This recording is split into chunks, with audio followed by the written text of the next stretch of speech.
Hey everybody, I was just sitting here watching my Synodontis eupterus. These are often called African Featherfin Squeakers. And I put a little bit of food in there earlier and that got him active, but I just put some sinking shrimp pellets in there and I'm hoping in a moment or so he'll smell them or taste them, and then he will go down to the bottom and start swimming around and munching on them. Nothing really specific on my mind in this particular video. I just think he's a really cool fish and I don't really shoot a ton of video of him. He normally hides up in these roots and spends a good deal of his time in there. And the reason everybody looks so green, that is not actually like algae in the water or green water or anything. We are just looking at the light shining down through a canopy of water Sprite, and it gives a nice green hue to the tank. So he's getting down there. Once my clown loaches start eating on those shrimp pellets, it'll get the flavor kicked up a little more, and I think he'll get a little more active.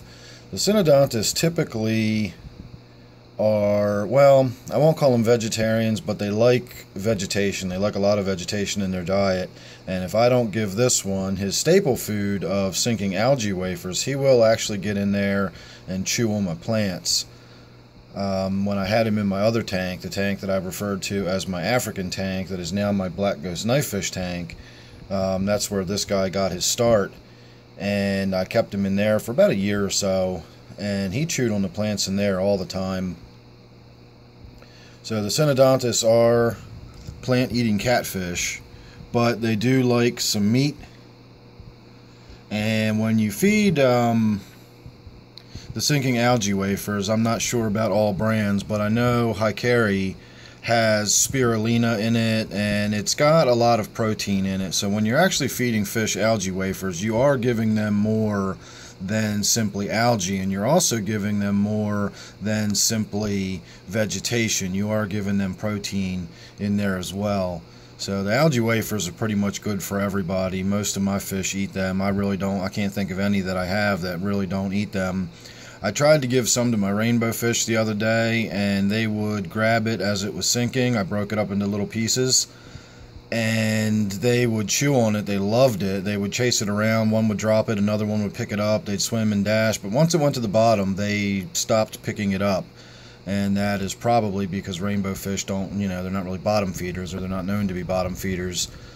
So other than that, I can't think of too many fish I have that do not enjoy those algae wafers, and this guy certainly likes them. Now that I'm thinking about it, I probably should have thrown some algae wafers in there rather than the shrimp pellets, because he just doesn't seem like he's going to take too much of an interest. If we can get a look at him, if I can find him. I also have an elephantnose fish in this tank, which will also like the shrimp pellets once they start softening up and breaking down. They're not the kind of fish that's going to pick up a shrimp pellet and chew on it necessarily, but they do root around in the substrate, and they eat stuff that's down in the gravel, and they eat stuff that's wedged into little nooks and crannies. So as the shrimp pellets start to sort of disintegrate and break down into much smaller particles, I'm sure that my elephantnose in here gets plenty of nutrition that way, and at some point he's going to be sticking his head out and I will see him somewhere. I was actually just thinking about that fish not too long ago either. Wherever he is, for the life of me I can't see him anywhere, but I think pretty soon he's going to have to come out of here. And the reason being is my black ghost knifefish in my black ghost knifefish tank is getting really big, and it's only a 40-gallon tank, and that fish does get really big. The black ghost knifefish is also an African fish, which would also go in this tank much better, and go along with my African theme. I know not all the fish in here are African, and certainly all the plants in here are not African, but it is sort of an African themed tank, and the black ghost knifefish would go much better in this big 125-gallon tank than it does over in the little 40-gallon tank that's in now.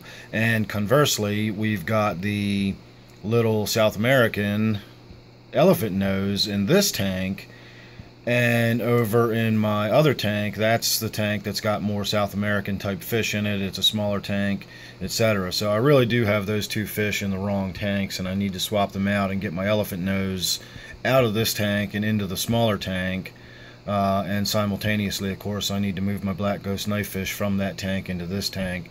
So maybe that'll be a project one of these days. I'm not really looking forward to doing that. I really hate catching fish, at least in aquariums. I don't mind doing it when I'm outside with rod and reel. But when I'm inside with net in hand, it sucks. I hate getting in tanks and trying to get fish out of them, especially the way I set my tanks up with lots and lots of places to hide and lots of places to duck and dash, and it makes it very difficult to maneuver a net around, etc. It's never fun trying to get fish out of my tanks.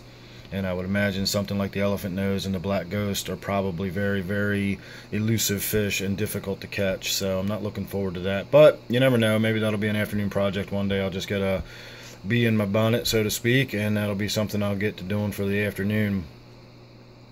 My other project that I will be working on is moving my brackish tank and breaking down my 20 long. I've talked about that for a little while. Again, that's not something I'm in any hurry to do. The reason they're going to come down is I want to put a much larger tank at that end of the room and just have one single tank rather than you know, a series of small tanks the way I have it set up now.